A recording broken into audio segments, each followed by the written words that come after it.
വിഷ്ണു ശാലിനിയുടെ ഇന്നത്തെ എപ്പിസോഡല്ലേ, അങ്ങനെ മുന്നോട്ട് പോകുന്ന വിഷ്ണു ആണെങ്കിൽ തിരിഞ്ഞു വരികയാണ്. നേരെ ഇനി എന്താണെന്നും പറഞ്ഞ് ബാലേന്ദ്രൻ നിൽക്കുമ്പോൾ പിന്നെ ബാലചന്ദ്ര, ഞാൻ അങ്ങോട്ട് പോയിട്ട് തിരിഞ്ഞു നോക്കും, പക്ഷേ ഈ കോലത്തിൽ നിന്നെങ്ങാണ് നീ മാറിയാലുണ്ടല്ലോ, വിഷ്ണുവിനെ എനിക്ക് അറിയാമല്ലോ എന്ന് ചോദിക്കുകയാണ്. അന്നേരം മാറില്ല വിഷ്ണു എന്ന് ബാലേന്ദ്രൻ ഇങ്ങനെ പറയുകയാണ്. തുടർന്ന് വിഷ്ണു ആണെങ്കിൽ തൻ്റെ സൈക്കിൾ എടുത്ത് ആധാരമൊക്കെ എടുത്തിട്ട് അതിലേക്ക് കയറി ഇരുന്നിട്ട് പോട്ടെ ബാലേന്ദ്ര ഇങ്ങനെ നോക്കുകയാണ്. അന്നേരം പൊയ്ക്കോന്നും പറഞ്ഞ് ബാലേന്ദ്രൻ നിസ്സഹായനായിട്ട് അങ്ങ് തലയൊലുക്കുകയാണ്. തുടർന്ന് വിഷ്ണു ആണെങ്കിൽ സൈക്കിൾ എടുത്തങ്ങ് പോകുന്നുണ്ട്. തുടർന്നാണ് ബാലചന്ദ്രൻ തൻ്റെ ആ കഴുത്തിൽ കിടക്കുന്ന ബോർഡ് ഒന്നുകൂടി ചുറ്റും നിൽക്കുന്ന എല്ലാവരെയും ശ്രദ്ധിക്കുമ്പോൾ എല്ലാവരും അങ്ങ് തന്നെ നോക്കി പരിഹസിക്കുകയാണ്. അങ്ങനെ ആകെ അപമാനിതനായിട്ട് ദേഷ്യത്തോടു കൂടിയും അങ്ങ് നിരാശയോടു കൂടിയും ഒക്കെ ബാലേന്ദ്രൻ ആൾക്കാരുടെ മുമ്പിൽ അങ്ങ് പരിഹാസ കഥാപാത്രമായിട്ട് നിൽക്കുകയാണ്. ഇതേസമയം രാഘവൻ നായരുടെ വീട്ടിൽ വിഷ്ണു അവിടെ സൈക്കിൾ റേസ് മത്സരവും നടന്ന കാര്യങ്ങളുമൊക്കെ വിഷ്ണു വിജയിച്ച കാര്യവുമൊക്കെ അർജുൻ രാഘവൻ നായരോട് പറയുകയാണ്. കേട്ടുകൊണ്ട് പിള്ളയും ഒക്കെ എടുത്തുണ്ട്. അന്നേരം രാഘവൻ നായർക്ക് ആകെ സന്തോഷമാവുകയാണ്. അതെന്തായാലും കലക്കി ഭാമയുടെ ഒരു കൊമ്പൊടിഞ്ഞു, അങ്ങനെ തന്നെ വേണമെന്നൊക്കെ പറയുമ്പോൾ എന്ന് സുസ്മിതയെ സത്യാമ്മ ഉപേക്ഷിക്കുന്നു അന്നേ നന്നാവുകയുള്ളൂ എന്നിങ്ങനെ അർജുൻ അങ്ങ് ചേർത്ത് പറയുന്നുണ്ട്.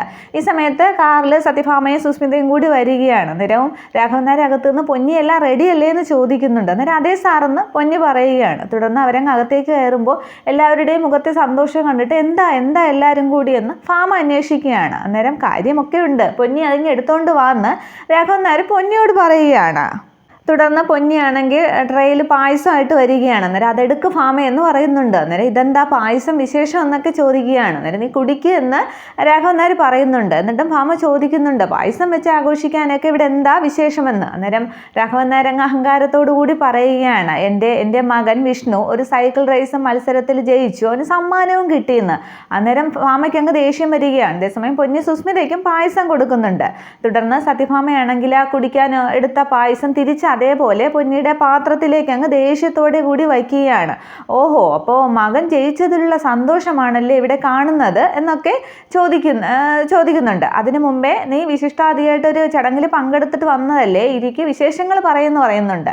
അന്നേരം നല്ല ക്ഷീണം, ഞാനൊന്ന് വേഷം മാറിയിട്ട് വരാം എന്നിങ്ങനെ ഭാമ പറയുകയാണ്. അന്നേരം വേഷം മാറിയാൽ തീർന്ന ക്ഷീണമല്ലല്ലോ ഭാമയെ നിന്റെ മുഖത്ത് എന്നിങ്ങനെ രാഘവൻ നായർ ചോദിക്കുന്നുണ്ട്. ഈ സമയത്താണ് പൊന്നി പായസമായിട്ട് വരുന്നത്. തുടർന്ന് ദേഷ്യത്തോടു കൂടി ഭാമ പറയുന്നുണ്ട്, അവൻ ഒരു പത്രോസച്ചായനും പിന്നെ നിർമ്മലയുമായിട്ടുള്ള ബന്ധം ഞാൻ നേരത്തെ തുടങ്ങിയതാണ്. അവിടെ പോയി അവനൊരു സൈക്കിൾ മത്സരത്തിലാണ് ജയിച്ചത്, ഒരു വെറും 2 ലക്ഷം രൂപയ്ക്ക് വേണ്ടിയാണ് അവൻ മത്സരിച്ചത് എന്നൊക്കെ പറയുകയാണ്. അന്നേരം രാഘവൻ നായർ ചോദിക്കുന്നുണ്ട്, വെറും 2 ലക്ഷം രൂപയോ? 50 രൂപയുമായിട്ട് മാർക്കറ്റിൽ ഇറങ്ങിയവനാണ് ഈ രാഘവൻ നായർ. 2 രൂപയ്ക്ക് വില പേശി ഞാൻ മീൻ വിറ്റിട്ടുണ്ട്, എല്ല് പൊട്ടുന്ന വേദനയോടുകൂടി ലോഡ് ഇറക്കുകയും കയറ്റുകയും ഒക്കെ ചെയ്യുന്നുണ്ട്. അങ്ങനെ ഈ രാഘവൻ നായർ ഉണ്ടാക്കിയ പണമാണ് നീ അങ്ങ് പെരുപ്പിച്ച് വലുതാക്കിയത്. അഹങ്കാരമാവാം ഭാമേ, പക്ഷെ അതിൻ്റെ മുകളിൽ കുടയും കൂടി പിടിക്കരുത് എന്ന് പറഞ്ഞ് സത്യഭാമയെ ആകെ അങ്ങ് രാഘവൻ നായർ പരിഹസിക്കുകയാണ്. അന്നേരം ഭാമയ്ക്ക് ഉത്തരവൊന്നുമില്ല. എന്നിട്ടും ഭാമ ചോദിക്കുന്നുണ്ട്, അതിനിപ്പോൾ അവൻ ജയിച്ചു എന്ന് കരുതി ഞാനിവിടെ കിടന്ന് തുള്ളി ചാടണമെന്ന് ചോദിക്കുകയാണ്. അന്നേരം അതേ സ്പീഡിൽ അതേ നാണയത്തിൽ രാഘവൻ നായർ തിരിച്ചു മറുപടി പറയുന്നുണ്ട്, അധികം തുള്ളി ചാടരുത് എന്നാണ് ഞാൻ പറഞ്ഞത്, മനസ്സിലായോ ഭാമ എന്ന് ചോദിക്കുകയാണ്. അവൻ ഇവിടെ പൈസയ്ക്ക് വേണ്ടിയിട്ട് ഒരാധാരവുമായിട്ട് നിന്റെ മുമ്പിലേക്ക് കയറി വന്നു, അത് വെറുതെ ചോദിക്കാനല്ല, ഒരാധാരവും കൊണ്ടല്ലേ വന്നത്, പക്ഷെ നീ കൊടുത്തില്ല, ഇല്ലാഞ്ഞിട്ടല്ലല്ലോ, അതൊന്ന് വായിച്ചു നോക്കാനുള്ള മനസ്സ് പോലും നീ കാണിച്ചില്ല. അതിനെന്താ, ഇപ്പോൾ അവൻ മത്സരിച്ച ആ വിജയത്തിൽ നിനക്ക് തന്നെ പൂമാലയിട്ട് പ്രൈസ് മണി അവൻ്റെ കയ്യിലേക്ക് വച്ച് കൊടുക്കേണ്ടി വന്നില്ലേ? ഇതാണ് ഭാമയെ വിധി എന്ന് പറയുന്നത്. അഹങ്കാരമാവാം, പക്ഷെ അമിതമാകരുത് എന്ന് പറഞ്ഞിട്ട് വിധിയാണ്. പക്ഷേ ഒരു നിമിഷം മതി ദൈവത്തിന് ഇതൊക്കെ തിരിച്ചെടുക്കാനായിട്ട്, നീ അത് ഓർക്കണം ഭാമയെന്ന് ഇങ്ങനെ ഒന്നുകൂടി രാഘവൻ നായർ പറയുകയാണ്. അന്നേരം കഴിഞ്ഞോ എന്നിങ്ങനെ സത്യഭാമ ചോദിക്കുകയാണ്. അന്നേരം ഇത് ഇവിടം കൊണ്ട് അവസാനിപ്പിക്കുകയാണെങ്കിൽ എല്ലാം ഇതത്തോടുകൂടി കഴിഞ്ഞു, അല്ലെങ്കിൽ ഇതൊരു തുടക്കം മാത്രമാണ്, നിന്റെ അഹങ്കാരത്തിന് ഏറ്റ അടി തന്നെയാണ്. എൻ്റെ മകനാണ് അവൻ വിഷ്ണു, 50 രൂപയും കൊണ്ട് മാർക്കറ്റിലേക്ക് ഇറങ്ങി വലിയവനാകാനായിട്ട് ഈ രാഘവൻ നായർക്ക് കഴിയുമെങ്കിൽ എൻ്റെ മകൻ വിഷ്ണുവിനും അതാകും. നീ കണ്ടോ സത്യഭാമയെ, നിന്റെ പരാജയത്തിൻ്റെ ഒരു തുടക്കം മാത്രമാണ് ഇതൊക്കെ എന്നൊക്കെ പറഞ്ഞ് രാഘവൻ നായർ അങ്ങ് വെല്ലുവിളിക്കുകയാണ്. ഇതൊക്കെ കേട്ടുകൊണ്ട് അർജുനങ്ങ് ആകെ സന്തോഷത്തിലിരിക്കുകയാണ്. പിള്ളയും പൊന്നിയും ഒക്കെ ഉണ്ട്. സുസ്മിതയാണെങ്കിൽ ആകെ ദേഷ്യത്തിൽ സത്യഭാമയുടെ കൂടെ കട്ടയ്ക്ക് നിൽക്കുകയാണ്. ഇതേസമയം സത്യഭാമ പറയുന്നുണ്ട്, അവനൊരു സൈക്കിൾ റേസ് മത്സരത്തിലല്ലേ ജയിച്ചത്, അവൻ സത്യഭാമയുടെ രാഘവൻ നായരുടെ മകനാണെങ്കിൽ ജീവിതത്തിലൊന്ന് വിജയിച്ച് കാണിക്കുക, മകനായാലും മരുമകളായാലും വിജയിച്ച് കാണിക്കുക, അപ്പോൾ നിർത്തണോ വേണ്ടയോ എന്ന് ഞാൻ നോക്കാം എന്നിങ്ങനെ ഒരു മറുത്തരം പോലെ രാഘവൻ നായരോട് പറഞ്ഞിട്ട് ഭാമ അങ്ങ് റൂമിലേക്ക് പോവുകയാണ്. പക്ഷേ അത് രാഘവൻ നായരുടെ ചോദ്യങ്ങൾക്ക് മുമ്പിലൊന്നും പിടിച്ചു നിൽക്കാൻ പറ്റാതെ ഭാമയുടെ ഒരു രക്ഷപ്പെടൽ തന്നെയായിരുന്നു. തുടർന്ന് ഭാമ കയറി കഴിഞ്ഞ് അങ്ങ് മുകളിലേക്ക് സ്റ്റെപ്പ് കയറി പോകുമ്പോൾ സുസ്മിത പറഞ്ഞു തുടങ്ങുകയാണ്, അത് അങ്കിൾ ഭാമാൻ്റെ ഉദ്ദേശിച്ചത് എന്ന് പറയുമ്പോൾ രാഘവൻ നായർക്ക് ബാക്കി ദേഷ്യം സുസ്മിതയുടെ നേരെ തീർക്കുകയാണ്. ഇറങ്ങി പോടി പന്ന എന്ന് പറഞ്ഞ് രാഘവൻ നായർ ചീത്ത വിളിക്കാൻ തുടങ്ങുകയാണ്. അന്നേരം അർജുനാണെങ്കിൽ വാവൊത്തി ചിരിക്കുകയാണ്. പൊന്നിക്കൊക്കെ ചിരി വരുന്നുണ്ട്, പക്ഷെ ചിരിക്കുന്നില്ല. പക്ഷേ സുസ്മിത അങ്ങ് ആകെ പേടിച്ചു പോവുകയാണ്. സുസ്മിത പായസം അവിടെ തന്നെ വെച്ചിട്ട് അങ്ങ് റൂമിലേക്ക് പോകുന്നുണ്ട്. തുടർന്ന് സുസ്മിതയും കയറി പോകുമ്പോൾ അത് നന്നായി എന്ന് രാഘവൻ നായരോട് അർജുൻ പറയുകയാണ്. തുടർന്ന് പൊന്നിയോട് പായസം കൊണ്ടുപോകാ എന്ന് പറഞ്ഞിട്ട് രാഘവൻ നായർ എടുക്കുന്നുണ്ട്, അർജുനും കൊടുക്കാൻ പറയുന്നുണ്ട്. തുടർന്ന് പിള്ളയോ എടുക്കുക എന്ന് പറഞ്ഞിട്ട് പൊന്നി നീയും കുടിച്ചു ഒരു ഗ്ലാസ് എന്ന് പറയുകയാണ്. അന്നേരം അവരെ എല്ലാവരും 4 പേരും കൂടി അവിടെ നിന്ന് പായസം കുടിക്കുകയാണ്. ഇതൊക്കെ മുകളിൽ കയറിയുന്ന ശേഷം ആ ലാൻഡിങ്ങിൽ നിന്നുകൊണ്ട് സുസ്മിത ദേഷ്യത്തോടു കൂടി നോക്കി കാണുകയാണ്.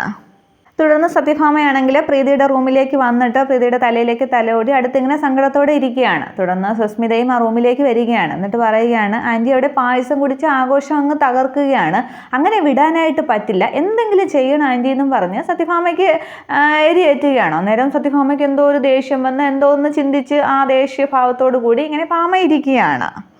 തുടർന്ന് കാണിക്കുന്നത് വിഷ്ണു ശാലിനിയും കൂടി ശാരദാമ്മയുടെ വീട്ടിലേക്ക് വരികയാണ്. എന്നിട്ട് വിഷ്ണു അവിടെ കുറുപ്പ് സാറും ശങ്കരേട്ടനും ശ്യാമയും ശാരികയും രാജിയും ശാന്തയും പിന്നെ കുറേ പതിവ് പറ്റുകാരും ഒക്കെ ഉണ്ട്. തുടർന്ന് സന്തോഷത്തോടു കൂടി വിഷ്ണു ആണെങ്കിൽ കുടുംബശ്രീ ഹോട്ടലിൻ്റെ ആധാരം ശാരദാമ്മയുടെ കൈകളിലേക്ക് വെച്ചു വിടുകയാണ്. നിറഞ്ഞ മനസ്സോടെയും സന്തോഷത്തോടു കൂടിയും ഒക്കെ ശാരദാമ്മ അത് വാങ്ങിക്കുകയാണ്. തുടർന്ന് പോക്കറ്റിൽ നിന്നും ആ താക്കോലും എടുത്ത് ആധാരത്തിൻ്റെ മുകളിലേക്ക് വെച്ചു കൊടുക്കുകയാണ്. എന്നിട്ട് വിഷ്ണു പറയുകയാണ്, ശാരദാമ്മ തന്നെ ഐശ്വര്യമായിട്ട് ആ വൃത്തിയിട്ട ബാലചന്ദ്രൻ പൂട്ടിയ പൂട്ടങ്ങ് തുറന്ന് ഐശ്വര്യമായിട്ട് അകത്തേക്ക് കയറണമെന്ന്. നേരം വിഷ്ണുവിനോട് ശാരദാമ്മ പറയുകയാണ്, വേണ്ട മോനെ, അതിനിപ്പോൾ അർഹതയും അവകാശവും ഒക്കെ ഉള്ളത് മോന് തന്നെയാണ്, മോൻ തന്നെ തുറക്കണമെന്ന്.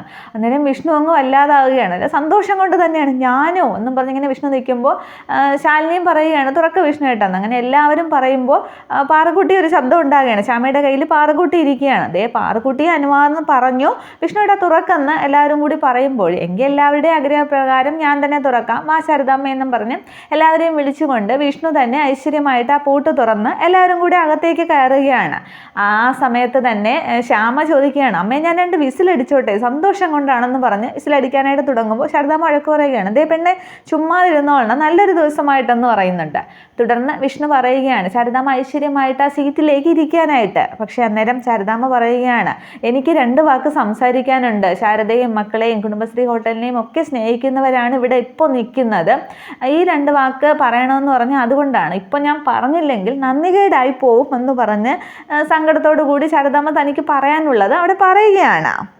തുടർന്ന് ശാരദാമ്മ പറയുകയാണ്, പെൺമക്കളെ പ്രസവിച്ചതിനാലാണ് എൻ്റെ ഭർത്താവ് എന്നെ ഉപേക്ഷിച്ച് പോയത്, പെൺമക്കൾ നിധി തന്നെയാണ്, ആൺകുഞ്ഞിനെ പ്രസവിക്കാത്തതിൽ എനിക്ക് ഇന്നേ വരെ വിഷമം തോന്നിയിട്ടില്ല. പക്ഷേ ബാലചന്ദ്രൻ ഇവിടെ വന്ന് പ്രശ്നമുണ്ടാക്കിയപ്പോൾ ഒരു ആൺകുട്ടി ഈ വീട്ടിലുണ്ടായിരുന്നെങ്കിൽ അവൻ ഇത്രയും തെമ്മാടിത്തരം കാണിക്കില്ലായിരുന്നു, അന്ന് ആദ്യമായിട്ട് എനിക്ക് തോന്നി ഒരു ആൺകുട്ടി എനിക്ക് ഉണ്ടായിരുന്നെങ്കിലെന്ന്, ഇങ്ങനെ കുടുംബശ്രീക്ക് നാഥനില്ല എന്നൊക്കെ ഞാൻ വിചാരിച്ചിരുന്നു എന്നൊക്കെ പറയുമ്പോൾ എല്ലാവർക്കും അങ്ങ് സങ്കടമാവുകയാണ്. അന്നേരം വിഷ്ണു അങ്ങ് നോക്കിക്കൊണ്ടിരിക്കുകയാണ്. അന്നേരം തുടർന്ന് ശാരദാമ്മ പറയുകയാണ്, പക്ഷെ ആ വിഷമം എനിക്കിപ്പോൾ മാറി, ദേ ഈ വിഷ്ണു ഇവൻ എൻ്റെ മകനാണ്, ഇവനേക്കാൾ കൂടുതൽ വലിയ ബലം എന്താണ് കുടുംബശ്രീക്ക് വേണ്ടത് എന്നിങ്ങനെ വിഷ്ണുവിൻ്റെ തോളി പിടിച്ച് പറയുമ്പോൾ വിഷ്ണു ശാരദാമ്മയുടെ സ്നേഹത്തിന് മുമ്പിൽ അങ്ങ് ഇല്ലാതാവുകയാണ്. തുടർന്ന് വിഷ്ണു പറയുന്നുണ്ട്, ശാരദാമ്മയെ ഞാൻ ആദ്യമായിട്ട് കാണുമ്പോൾ എൻ്റെ അമ്മയുടെ അതേ സ്ഥാനത്ത് തന്നെയാണ് കണ്ടത്, ശാലിനിയെ വിവാഹം കഴിച്ചില്ലായിരുന്നുവെങ്കിലും അതേ സ്ഥാനം തന്നെ ആയിരിക്കും എന്നൊക്കെ പറയുന്നുണ്ട്. തുടർന്ന് വിഷ്ണു പറയുന്നുണ്ട്, വിഷ്ണുവിന് ജീവനിലുടത്തോളം കാലം ശാരദാമ്മയ്ക്കോ മക്കൾക്കോ കുടുംബശ്രീ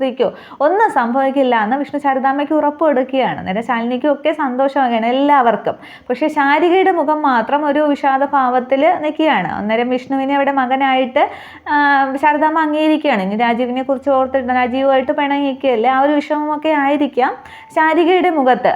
തുടർന്ന് ഈ വിഷമ അവസ്ഥയൊക്കെ കണ്ടിട്ട് ശ്യാമ പറയുകയാണ്, ദേ സന്തോഷമുള്ള ഈ നിമിഷത്തിൽ വെറുതെ പറഞ്ഞ് സെൻറ്റി അടിക്കല്ലേ എന്ന്. അന്നേരം എല്ലാവരും ചിരിക്കുകയാണ്. തുടർന്ന് ഇനി സന്തോഷം വരാൻ എന്താ വേണ്ടതെന്ന് കുറുപ്പ് സാറ് ചോദിക്കുകയാണ്. അന്നേരം സന്തോഷം വരാനായിട്ട് എല്ലാവർക്കും ഇന്ന് സദ്യ ഉണ്ടെന്ന് രാജി പറയുന്നു, അത് ഫ്രീ ആയിട്ട് എല്ലാവർക്കും സദ്യ ഉണ്ടെന്ന്. അന്നേരം അതൊക്കെ കൊള്ളാം, പക്ഷേ ഈ കാന്താരി ബില്ലടിച്ച് തരാതിരുന്നാൽ മതി എന്ന് കുറുപ്പ് സാറ് ശ്യാമയെ നോക്കി പറയുമ്പോൾ ശ്യാമ അങ്ങ് പിണക്ക ഭാവമൊക്കെ ഭാവിക്കുകയാണ്. തുടർന്ന് ശങ്കരേട്ടൻ ചോദിക്കുകയാണ്, അല്ല ഹോട്ടൽ അടഞ്ഞു കിടന്നിട്ടും നിങ്ങൾ എങ്ങനെയാണ് സദ്യ ഉണ്ടാക്കിയതെന്ന്, അതൊരു സംശയം പോലെ തന്നെയാണ് ചോദിക്കുന്നത്. അന്നേരം ആവശ്യമുള്ള പാത്രങ്ങളും സാധനങ്ങളും ഒക്കെ വീട്ടിലുണ്ട്, അവിടെ വെച്ചാണ് ഉണ്ടാക്കിയതെന്ന് ശാരദാമ്മ മറുപടിയും പറയുകയാണ്. ഇനി എല്ലാവരും കൂടി ഒത്തുപിടിച്ചൊന്ന് സഹായിച്ചാൽ മതി എന്ന് രാജു പറയുകയാണ്. അന്നേരം കഴിക്കാനല്ലേ ഞങ്ങൾ എപ്പോഴും റെഡി എന്ന് കുറുപ്പ് സാറ് പറയുകയാണ്. അന്നേരം ശാന്ത പറയുന്നുണ്ട്, അല്ല വീട്ടിലുണ്ടാക്കി വെച്ചിരിക്കുന്ന ഭക്ഷണങ്ങൾ ഇങ്ങോട്ട് കൊണ്ടുവരാനാണ്, വിളമ്പുന്ന കാര്യം ഞങ്ങൾ ഏറ്റുമെന്ന്. തുടർന്ന് ശങ്കരേട്ടൻ പറയുകയാണ്, അതിനൊക്കെ ഞാൻ ഒറ്റയ്ക്ക് മതി എന്ന് ശങ്കരേട്ടൻ പറയുകയാണ്. തുടർന്ന് എന്നാൽ പിന്നെ നമുക്ക് ഒരുമിച്ച് അങ്ങ് ആഘോഷിക്കാൻ എടുത്തുകൊണ്ട് വരാമെന്നൊക്കെ പറഞ്ഞ് രാജീവ് ശാന്തയും ശാരദാമ്മയും പിന്നെ വിഷ്ണുവും ശങ്കരേട്ടനും കുറുപ്പ് സാറും ഒക്കെ അവിടെ നിന്ന് അങ്ങ് പോവുകയാണ്. അന്നേരവും ആകെ വിഷമിച്ച് ശാരിക ഹോട്ടലിനകത്ത് തന്നെ നിൽക്കുകയാണ്.